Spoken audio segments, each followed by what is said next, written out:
Well, hello everyone. Hi. Hi. Let's let everyone start rolling on. Hi, how are you guys? I am so excited. There's a lot going on here on this Instagram channel for the next week. Lots of live stories of hope with clients of mine who want to come live with me and share their story with the world, which is amazing. And today, right now, lots of hot seats. I'm doing an Instagram Fertility Hot Seat, which is what this is, once a day for the next several days.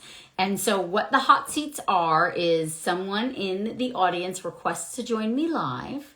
And then at random, I am going to pick one of you and you get a free 15-minute consult with me. And everyone watching gets to listen and learn. Also, because this week is like a big week here at Team Aimee, there's lots of fun things happening and some giveaways going on. So the more active you are in the comments, that's going to help me see who's on, see who's listening. We had a lot of scholarship applicants for the Yes You Can Get Pregnant e-course, and I may be giving away scholarships to the e-course depending on how active everyone is in the comments. So please bring that excitement here. And then also, like I said, giveaways and just a lot of excitement. And obviously, too, it's a big week here, where we're promoting my Yes You Can Get Pregnant e-course. But whether or not you ever choose to join the e-course, that's on you and no pressure there. What my deepest goal for this week and all of the stories of hope, and if you're on my email list, all of the emails, is to be of service and to be of inspiration to all of you on this journey, because it's hard and you often feel alone and you often don't know where to turn to for hope and inspiration and trusted guidance. And it is my hope that I can be a part of your journey in any capacity, whether it's to inspire you or to educate you on what the best next steps for you are. So know that just sticking around and commenting and being a part of the community is enough, and it's beautiful, and I am so grateful for that. And that also, if the Yes You Can Get Pregnant e-course is speaking to you, I also really encourage enrollment, because it will close on Thursday evening and we don't open it again for a year. And you get to be part of my private community, which is also really fun. So anyway, without further ado, let's get into a fertility hot seat. So I'm going to give one more minute for people to come on and request to join me live. Right now, there's a few people in the waiting room. But if anybody else wants to come in and join live, please do so. And loved your 7 ways video series recently. Still working through the worksheets, but already helping. Oh, well, thank you so much, Effie. I'm really grateful for the comment. And again, same thing. Like, if I am to talk about my nitty gritty and like why I do what I do, it really is to be of service and to also be a beacon of hope, and not just hope, but to be a beacon or I guess a leader, like a trusted leader for you guys. Knowing that I do the research for you, and I do try to bring to you the best information that I know of for in this moment in time to best support all of you on your path to motherhood. That is my commitment to all of you. Whether you are just an Instagram follower and you never ever purchase anything from me, that's fine. I'm here to support you and be a trusted source.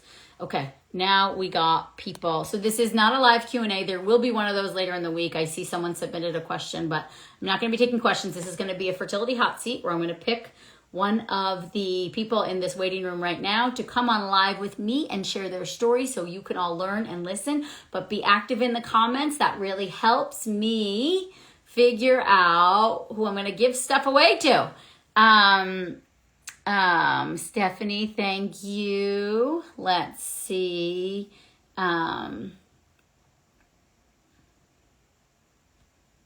Okay. Maddie, let's see if it worked. I just selected someone to come on live. Hi, Hi. Maddie. How are you? Good. How are you? I am good, thank you. I'm really excited. Oh, well, good. Me too. Thank you for, yeah, thanks for coming on live and being brave to share with me and with all those who are watching. So I really appreciate that. And before we get started, I didn't say this. Usually I say it in the beginning, but this is not medical advice, right? This is advice based on my clinical experience. But tell me how I can help. Sure. So I'll just give you a little Yes. backstory. So I'm actually 32. My Okay. husband and I have been Right. trying to Yeah. conceive for 2 years. We Okay. pretty much tried a year on our own. I was meticulous about tracking my cycle and OPKs. I worked with a naturopath and did temping, all that kind of stuff, worked on getting good quality supplements. And then at a year, I kind of decided to make the jump to working with a fertility doctor. I'm Okay. here in Maryland, and Okay. Shady Grove is our big Oh fertility yeah. doctor. Yeah, Yeah. they're everywhere. But Yeah. so we worked with them. I got a workup. My husband got a workup. I actually have a really high AMH, like 13, but not PCOS, Not this rest. which is interesting. They said I had busy ovaries, so like all You, my like yeah. I have a lot of follicles all trying to go at once.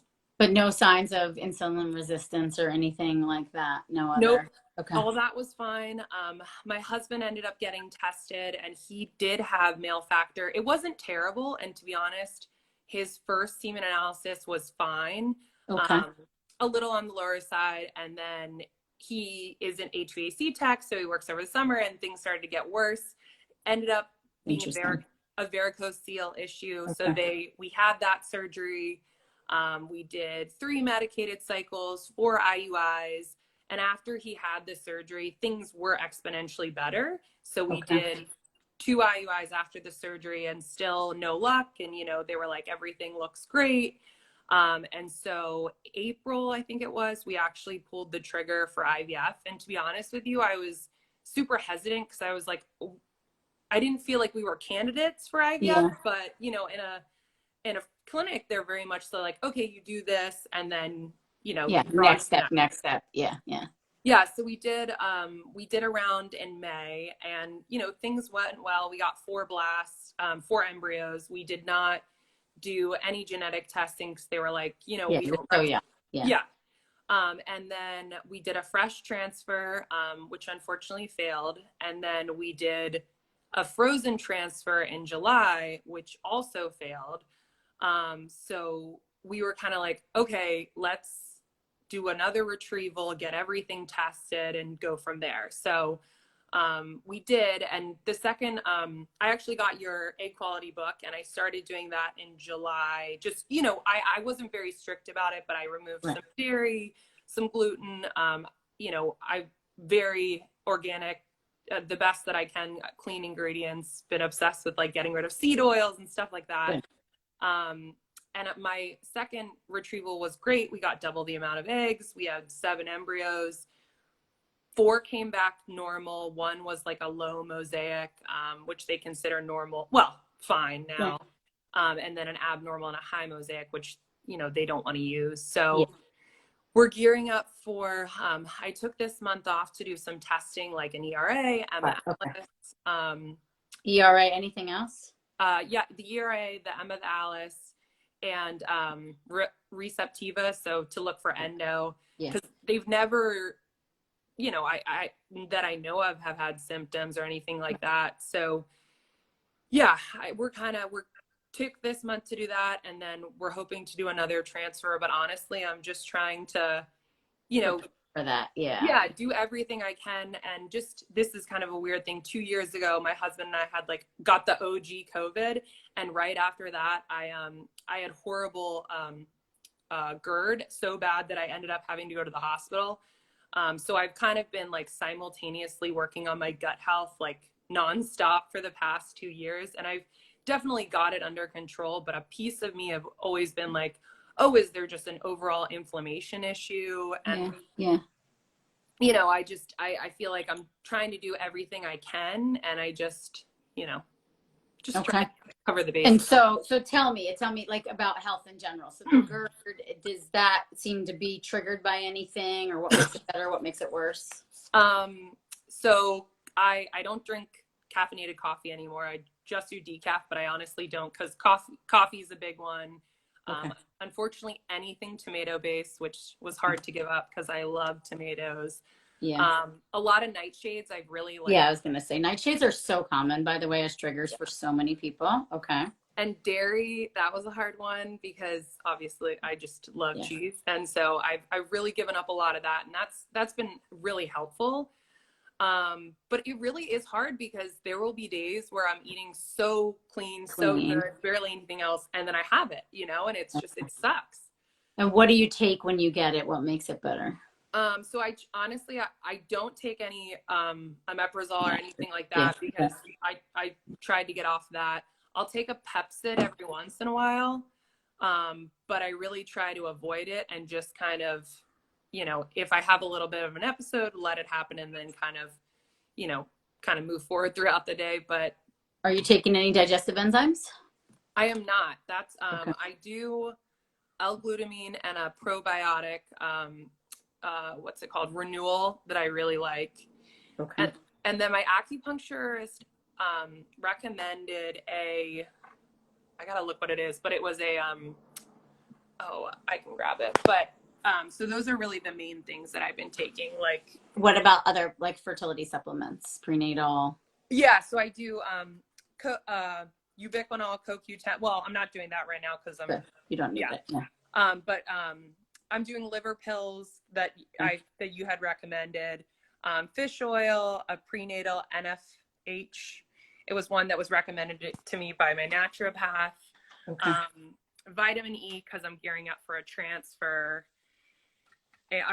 for the lining, and what was the NAC?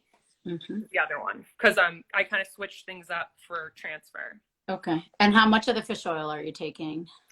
I'm taking 3 a day, and it is, let me see how much it is. It's Nordic Naturals, Naturals, and it's the 1280 a day, a pill. Well, that's for 2 servings or 2 pills. So you're getting about 1,800. Yeah. I would increase that. I would go to 4 a day and get like 24. Okay. Increase to 4, and your vitamin D levels are fine. Have they been checked? Yeah, they were a little low a year and a half ago, but I got them rechecked and they were good. They were in the 40s, and I take a vitamin D every day with the vitamin code, the 2 I use. Good. 2,000 I use. 2,000. Okay, perfect. And then your prenatal probably has some in it too. Yes. And then the E is soy free and the D is soy free. I'm assuming too, right? Yep. Okay. Yep. And then how much? What's the prenatal called again? It's called NFH. Yeah. I think it's Canadian. It is. I've seen it before. NFH prenatal. Here it is. SAP. Yeah, are you in Canada? I feel like all the Canadians. No, but my my naturopath was Canadian because like they're not as big here in the U.S. So the only fertility naturopath that I could find that I really liked was in Canada. So I just. Oh, okay. Yeah. Yeah. So it's got the MTHFR, which is great. That's what we want. Okay. And so I don't see on here how much what the dose is of the MTHFR. Do you want to look I can look. And then I would think about, so the liver pills are great. I would increase the fish oil. The prenatal's fine. The E's fine. I always say that if you eat enough fat in your diet, I don't know that you always need the E, but like doing the acupuncture, I would do castor oil packs, like leading it to transfer, just kind of really like zhuzh up that. Do you know what a castor oil pack is? Yeah, I do. Like I do a makeshift one like on my stomach in the shower and just kind of rub it on, but I'll do actual castor oil packs. I just haven't gotten into them. Yeah, and like I like wing it too, where just put castor oil on your stomach and then a hot water bottle and like keep it simple. You do the whole flannel thing. It's like a lot of work. And then I would think about enzymes. You might have heard me talk about, there's one called Wob enzyme by, I Okay. think it's Garden of Life. It's WOBENZYM. Guys, all the recommended supplements are on my website, because everybody's going to start asking me. But that is a powerful anti-inflammatory, but it'll also be it's proteolytic enzyme, so it could help with the GERD, but also not so much in, and I hate these words, but like implantation failure. It's more Yeah. like recurrent pregnancy loss, but still similar. I think reasoning behind it of like helping with the hospitality of the uterine environment. And also maybe in these testing, like we haven't gotten any results yet, right, of Alice and Emma or yeah. No, I'm going in for my biopsy on Friday. Okay, because that would be the next thing I would do, is like either a hysteroscopy or a uterine biopsy, so you're like on top of it. I don't think you need a like when they go in for the biopsy, they'll be able to kind of see the cavity and know of like, I don't think they would do anything further. But those are the other things that we think about, of like, why are we not implanting? Could it be an infection in the uterus? Could it be inflammation in the uterus? So we'll get more information. The Receptiva comes back with the BCL6. Then I think we think about like, maybe we take another month off before we transfer and try to go, if I know you're kind of sort of doing egg quality diet, I would go like even stricter into like phase 3 of egg quality diet for a month and like really prep for transfer. The other thing you can think about, no history of like clotting factor or strokes or anything like that in your family that you know of? No. And you could talk to your doctor, but you could add in a baby aspirin with transfer. That may also help with implantation. Yeah, that's what I was wondering, like baby aspirin, and then also a bunch of other people that I've just, met through the fertility world had mentioned, like an autoimmune, like some steroids, prednisones, that kind of stuff. You could start with just low dose naltrexone, which is kind of like the hot thing right now in the world of fertility. You take like 3 or 4.5 milligrams. You could go on a website, like there's lots of websites that you can get it prescribed. Ageless RX is one. AGELESS RX. You have to take like a quiz, and there's doctors and they prescribe. But it's like steroid baby. Do you know what I mean? It's like a low dose anti-inflammatory that could also help. So like that with the baby aspirin, with the Wob enzyme and the high dose fish oil could really help create the right environment. That's like how I would kind of look at it. And then your period and your menstrual cycle, that's fine. No issues with heavy bleeding or clots or cramping. Well, it's been hard because I've been on meds for so long. Meds for so long that honestly, I had to take 3 months off after my husband got that surgery, and my cycle was like beautiful. I go to acupuncture every week, like things were amazing. That's why I was like so hopeful that, but I do think diet was kind of an issue then, that I had been eating really healthy, but I think like clearly I have triggers for inflammation. And and that's it too. If we go ahead, sorry. No, I was gonna say like deep down, I just feel like inflammation is what I'm battling because all the things are there. And also, if we think about COVID, what we know is that it is triggering like these autoimmune type reactions in some people. And so perhaps that could have been it, in the sense of like, perhaps the varicocele and the sperm health played an issue before. Sure. Do you know what I mean? And then maybe this is, and maybe the GERD, but nothing else got triggered, if you will, like no weird skin stuff or circulation stuff, cold hands and feet, no hair fallout. No. Everything was fine. Yeah. And then you said your fasting glucose is fine, right? Like yeah.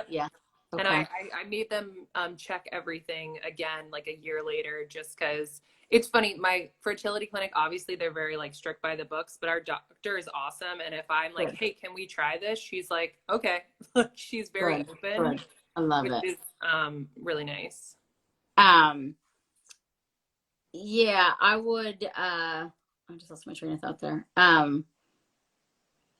Yeah, we see what these results come back as, and then also you talk to her about the baby aspirin, and then even the LDN, and see, because it could be some of those things, and that the uterine environment wasn't just as ready as it could be. Other things like if the Receptiva comes back, another thing that can impact implantation if it's not like an infection or something like that. Is adenomyosis is another thing that, like, not to go down the rabbit hole. Typically, you see really heavy periods with that and clumpy periods and like discomfort. But sometimes that can impact implantation. What's it called? Adenomyosis, Adenomyosis.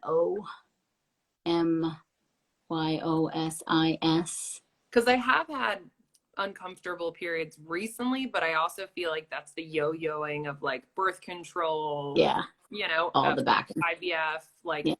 It's not the same, you know? Yeah. Well, you could talk to them about, like, if say some of these tests come back positive, especially like the Receptiva, that you might want to discuss like a hysteroscopy before transfer, which again delays you. But I feel like egg quality, like, check, embryos check. You have 6 on ice now, right? You know, Yeah. because you had 2 and then the 4. We really have 7 on ice with the mosaic, the low. Yeah. And I know that 2 just didn't do anything, so I'm sure you're feeling anxious even about that many on ice. But it's like I would almost just go into like the uterine deep dive and like, okay, what else could this be? And then talk to them. And so like I would almost do a transfer, like obviously wait for these test results. Something comes back to Receptiva, talk about a hysteroscopy, talk about if there's a need, if there is endo or adeno, or we treat it, or should we just go and do a transfer and maybe you try the LDN and like the fish oil at that dose, the Wobenzyme, the baby aspirin. If that doesn't work, your doctor, or you try it with this transfer to a low dose steroid as well, and just ask your doctor if they would. That's kind of like the baseline autoimmune protocol. Yeah. And do you feel like, do you have like eczema, skin issues, like anything like that? Any random? No, and actually it was my old acupuncturist who moved. The only reason I stopped seeing her is because she moved. She was saying like baby aspirin and Claritin, and like those are for what does she call it? What's that protocol for? CCRM. It's the antihistamine protocol. Yeah. And she was saying like, I don't feel like you present anything. You don't sound histamine-y to me either. Yeah. And so that's why, I was wondering about like, the steroid side of it, if it was just overall inflammation. So yeah. And then your thyroid's been checked and that's been fine too, right? And no thyroid antibodies. Yeah. So it's like, I would just try that and see. And it's like, it could just be that, the timing before the varicocele and then the IUIs maybe just weren't it. But it's like, we do know egg and sperm can meet. We do know you can make healthy embryos. Like, that's all good. And the uterine piece, it is figure outable. Sometimes like it could be low lying endo that is causing an issue, but all the things you're doing, like, so I would just say like, almost like layer it. If Alice and Emma comes back with like some endometritis, that's like, I think a huge win, and nothing else comes back. You do the course of antibiotics. That alone could have been the reason. Yeah. Receptiva comes back. Okay. Then maybe we think about like a month in like phase 3 of the egg quality diet, just to really prep. Yep. And then that would be really call for the steroids. And I would do the baby aspirin and, the other things, no matter what. Okay. And then you could also, if nothing comes back, I mean, the ERA is going to tell us, a little more information too. Nothing comes back, you could bring up the idea of a hysteroscopy, which is, it is, you have to go under for it. It's a surgical procedure, but they do learn a lot, I've seen that with cases where like, it's just like random. There's just like this white film in there and there's no healthy blood flow. And that's why transfers aren't working. And, no one would really think to look. You're not going to pick everything up on a saline sono. At least that's what I've learned over the years. So it's like, I would almost just like kind of compartmentalize and layer. And then like what comes back, then we kind of figure out and move forward. Yeah, I think that makes sense. I didn't even realize that they did hysteroscopies as like more diagnostic. I wasn't sure. They should do them on everyone who's not had a successful transfer. In my humble opinion, they should do it on any woman dealing with secondary infertility, because a lot of stuff can get screwed up after giving birth. Anyone who's had miscarriages and DNCs, hysteroscopy should be done, because the uterus can get kind of, just messed up, if you will, Yeah. or there could be things that are, someone said, I agree. Yeah, I'm a big fan of the hysteroscopy. I wasn't always. This is kind of like what my clinical experience has taught me, of just like, this is a smart thing to do. And you've worked hard for the embryos, and you've already had two, like, you're already an anomaly in a sense. I mean, I'm sure you don't want to necessarily hear that, but like your age and your AMH, like everything Yeah. looks perfect. Like, why is she not getting pregnant? So it's like, let's just keep digging in there to see what we find. Yeah. I feel like I just have to keep trudging forward and not like think Yeah. about that, because it's like, I don't know. It's hard when you think for it from a statistic standpoint. And I actually saw live, you were talking one time about like Kelly Meehan, and I've actually been working with her. Oh, she's Because I was great. like, you know what, like, let's see if something else. I Yeah. was so focused on self-diagnosing that I was like, did a complete 180, and I was like, I'm going spiritual for a little bit. So I've also Good. been just trying to do that, which has been awesome and like helped so much. Good. Good. I love it. I love it. Okay. So any last questions for me right now? No, I actually like thinking about it from a layering plan. Like, let's see where these test results come back, right? Hoping for Yeah. endometritis, kind of. Yeah, that would be like, Yeah. okay, that's it, Right. I mean, it could be, of course, then like, I see and know too much. It could be multiple things, but Yeah. it's almost like at this stage, you want something to come back. So then we have something to treat, but also like base level, say nothing comes back. We go ahead with the transfer and just talk to your doctor about this autoimmune style protocol. Cause I don't think it can hurt, Yeah. and I've just seen, I think the first children I ever worked with using autoimmune protocols are probably 12 or 13 at this point, and they're perfectly fine. They're steroid babies. You're not on high doses. You wean off by 20 weeks. It's like, if there were negatives, we would have seen them by now. Yeah. That's funny. 12 years now. That's awesome. Yeah. Oh yeah, I'm sure. I mean, I've been doing this for 18, and like the autoimmune stuff though was really, gosh, like the early 2000s, I would say, sorry, no, that's the early 2010s. Because when Yes You Can Get Pregnant came out in 2014. And so it was before that, it was really kind of where I started to like learn all these things. It was like 2010 or something like that, where, and there was like one or two docs that actually looked into anything that could have been, and they were all considered quacks. Like no fertility clinic recommended them. And now at least there's like some substantiated evidence that is saying, it is rare, but it's becoming more and more common as autoimmune conditions. And there's just these like little tiny, because all we know with you, like now I'm really going down the rabbit hole. You could have there's something called esophageal eosinophitis, and it is an autoimmune condition. Okay. And I'm not giving you a diagnosis, but like, there could be this thing of like, there's this random little autoimmune thing in you that's going on. We didn't know about it. Now we're going to treat it. And then look, she gets pregnant. Yeah. And it's one of those things with COVID. You never know how things reacted. I also thought I had asthma my whole life. Now I think it was just from heartburn, why I cough all the time. See, so you should look at EE. It's called eosinophilic esophagitis. That's what it is. Eosinophils, EOSINIPH. That's how it's spelled. Ilic, and then esophagitis. And that is an autoimmune condition. And you would treat it the same way. You would do the elimination diet. You do no dairy, no gluten, no soy, no nightshades, no nuts. Like you would do all that. And it could be COVID triggered that. And like, even though you were basically trying since the COVID thing, right? It kind of all was around the same time. We had been trying for like 4 months, and then we got COVID. It's interesting. Yeah, it could have triggered. I mean, I see it a lot clinically, and it's nobody's fault. It's just what's happening. It's just a random rare disease or virus that's doing this, but that could be part of it. So, I think it's either way. You're already doing so much. Not to give you a diagnosis or anything like that. That I don't want you to over-identify, but just like, okay, that's the route, and I think it's smart to look that way. Yeah, no, I appreciate any wisdom or tips. Sure. And then also for being in my hot seat, you are about to head into a transfer, but we are giving everybody who's hot seats $100 promo code off of my e-course if you're interested. But DM us on the back end and I'll give you all the details. Okay. But Amazing. either way, just thank you so much for sharing your story. And I feel like a lot of people learned a lot here. Yeah, and thank you so much for all your education. I always pop on when you have Oh, lives, and like I feel like I always learn something. So it's just awesome.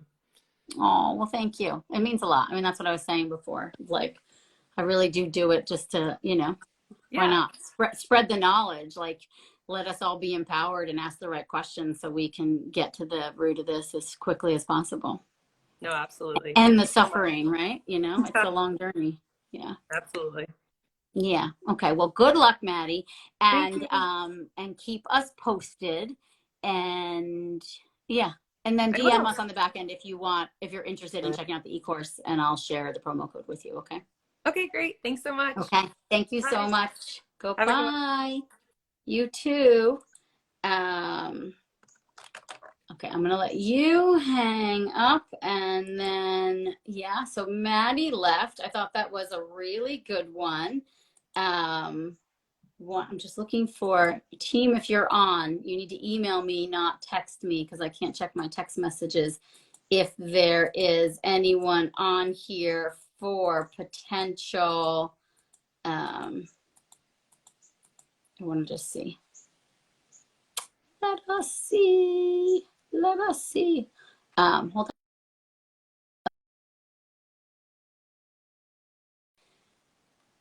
So I was looking to see if any of my scholarship applicants are on here.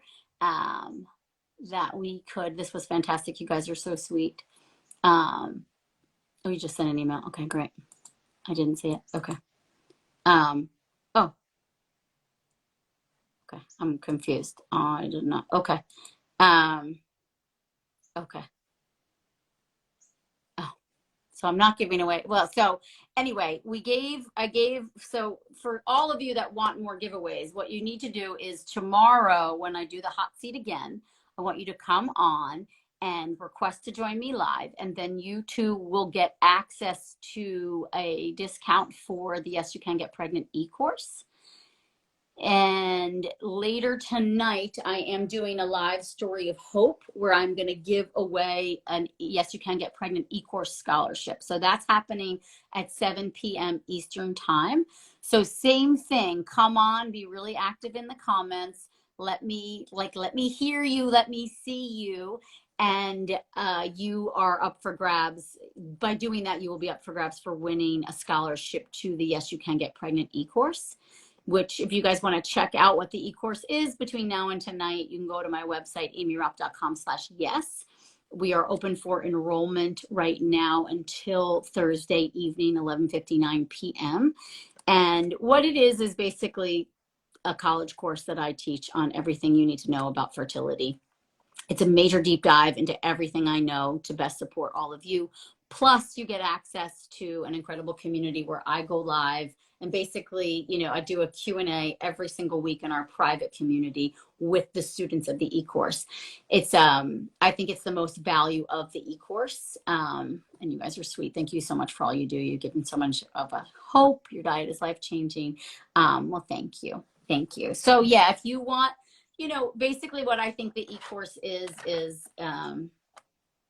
it's access to me on a weekly basis, access to my team, because we're all in the community supporting you, and access to everything I learn and discover and understand. Like I'm live every single week and I'm sharing new information. Like when LDN started coming out, or we're talking about the autoimmune protocol, or someone asks me, like if Maddie was in my group and she said, I'm getting ready for the next transfer, these two didn't take, I have this many, I would have said the same things in the office hours that week. I would have said, these are the tests. I want you to get the ERA. I want you to get the hysteroscopy. I want you to dive deep here. And I would have walked her through. I would have said, ask your doctor about prednisone, ask your doctor about baby aspirin. So kind of what you see in the hot seats is a snapshot of what happens in the office, the weekly Q&As that I do in our private community that come with access to the e-course. I don't pull people on live, but we have space for the questions, and I come in and I answer and support. And then you also get access to this tribe of amazing women who are also there to support you. So check it out. We only open it for enrollment once a year. and it is open right now, and enrollment's going to close on Thursday evening. But if you want a chance to win a scholarship, then tune in live tonight at my Story of Hope, 7 p.m. with my girl Jen, and she's going to share so much of her story and how she got pregnant naturally in her mid-40s after failed fertility treatments and a miscarriage. Yeah, it's going to be a good story. So anyway, I'll see you there. And you guys are sweet. Joining from Greece. Thank you so much, Effie. And thank you so much to everybody. Go check out the e-course, aimeeraupp.com/yes. And like I said, enrollment's open for a few more days. I'd love to see you guys in there. And I'd love to be able to support you in our secret private community and have you be part of my, one of my girls. Where like I really get close and understand your case and how to best support you. Okay, ciao for now. I'll see you guys later.